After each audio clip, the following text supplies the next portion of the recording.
Vous me demandez de vous exprimer, de vous partager un témoignage de moments où vraiment la foi a été mobilisée à plein et a pu s'appuyer sur la foi d'autres personnes. Et ce qui me vient à l'esprit, c'est il y a 18 mois que je suis évêque de Tarbes et Lourdes. La charge est belle, franchement. Récemment, j'ai des journalistes qui me demandaient ça va, il n'y a pas de déprime, de burn-out, des choses comme ça dans l'air? Non, vraiment. La joie l'emporte, mais il y a des moments qui sont plus rudes, en effet. Des défis à relever. On est les mêmes vides. Je suis évêque d'un petit diocèse qui n'a pas de gros moyens. Et les besoins des communautés, des paroisses des gens et des services et de tas de gens, de sollicitations sont extrêmement nombreux, vraiment. Et je suis complètement démuni pour y faire face. Et de fait, il y a pu y avoir un petit moment un peu de comment je vais faire, quoi. Voilà.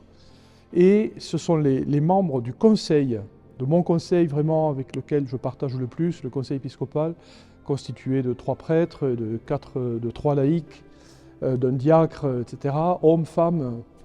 Et la foi de ces personnes-là, et je vois d'une en particulier, d'une femme membre du conseil, qui de temps en temps m'envoie un petit message d'encouragement, de confiance. Et ça, franchement, c'est pour moi un point d'appui réel, tangible, auquel je me réfère régulièrement quand je suis tenté parfois. Je n'ai pas un tempérament dépressif, Dieu merci, mais parfois, de fait, la charge est parfois lourde et la pauvreté est là, et me dire mais comment je vais faire? Et en fait, en pensant à cette personne et à sa foi indéfectible, je me dis, après tout, c'est comment on va faire et pas comment je vais faire.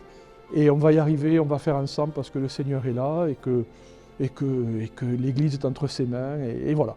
Et c'est réellement, vraiment, en pensant à cette personne et à sa foi en particulier que le tonus revient, la confiance aussi, et puis l'envie de poursuivre la route.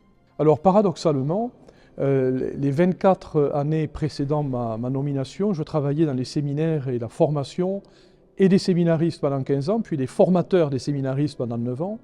Et aujourd'hui, j'ai le sentiment de revenir au contact direct avec des chrétiens, des fidèles, des communautés, des paroisses, et ce d'autant que le diocèse dont je suis l'évêque est un diocèse de taille humaine et qui permet un contact direct avec quantité de personnes, d'invitations dans des familles, etc.